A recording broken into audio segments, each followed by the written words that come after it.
স্বাস্থ্য খাতে যে অনিয়ম দুর্নীতি অথবা যে দালালদের দৌরাত্ম্য অথবা বেসরকারি যে ক্ষেত্রে যে অনিয়মগুলো রয়েছে এর বিরুদ্ধে একটা আমাদের নিয়মিত অভিযান অব্যাহত রয়েছে। তার অংশ হিসাবে আজকে জেলা প্রশাসন নরসিংদীর পক্ষ থেকে মোবাইল কোর্ট পরিচালনা করা হয়। সঙ্গে রয়েছেন যে আপনার ডক্টর সঞ্জয় কুমার সাহা, উনি সিভিল সার্জন অফিসের, এবং র্যাব, আনসার এবং পুলিশ বাহিনীর লোক রয়েছেন। তো প্রথমে আমরা অভিযান পরিচালনা করি ইবনে সিনা হাসপাতাল, একটি বেসরকারি হাসপাতাল, এখানে ইবনে সিনা নরসিংদী হাসপাতাল।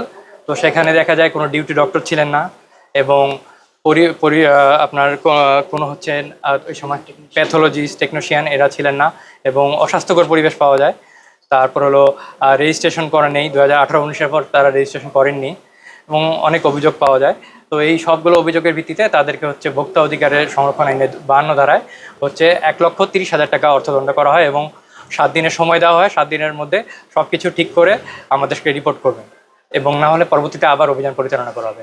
আর বর্তমানে যেই হাসপাতালে আছি নরসিংদী ল্যাবেইড হাসপাতাল, যে ল্যাবেইড জেনারেল হাসপাতাল, এখানে আমরা এসে মালিকপক্ষ বা যারা হচ্ছে ম্যানেজার বা চেয়ারম্যান কাউকেই পাওয়া যায়নি, শুধু কিছু কর্মচারী রয়েছেন।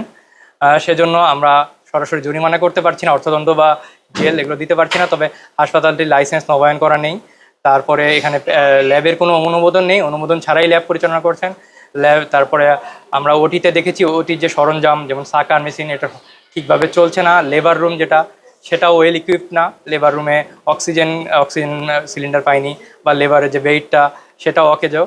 তো সর্বোপরি হাসপাতালের পরিবেশও বেশ নোংরা, আপনারা হয়তো দেখেছেন ইতোমধ্যে।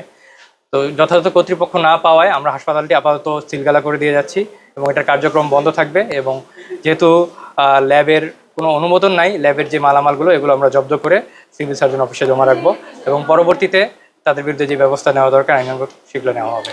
এটা হচ্ছে একটা চলমান প্রক্রিয়া। আজকে হচ্ছে বেসরকারি হাসপাতালে শুরু হলো, এটা চলতে থাকবে। এবং এ ধরনের যত ধরনের অভিযোগ পাওয়া যায় আপনারাও যদি পেয়ে থাকেন জেলা প্রশাসনের মাধ্যমে অথবা সিভিল সার্জন মহোদয়কে জানাবেন, আমরা ইনশাআল্লাহ অভিযান পরিচালনা করব। সাডেনলি অভিযান মানে আকস্মিক যে মোবাইল কোর্ট আমরা করি, সেই মোবাইল কোর্টের অভিযান। তো এই স্বাস্থ্য ক্ষেত্রের উপর যেহেতু আমাদের মাননীয় মন্ত্রী মহোদয়ের একটা জোর দিয়েছেন, সেজন্য আমরা স্বাস্থ্যক্ষেত্রকে মানে অগ্রাধিকার দিয়ে অভিযানগুলো পরিচালনা করছি। এটা অব্যাহত থাকবে।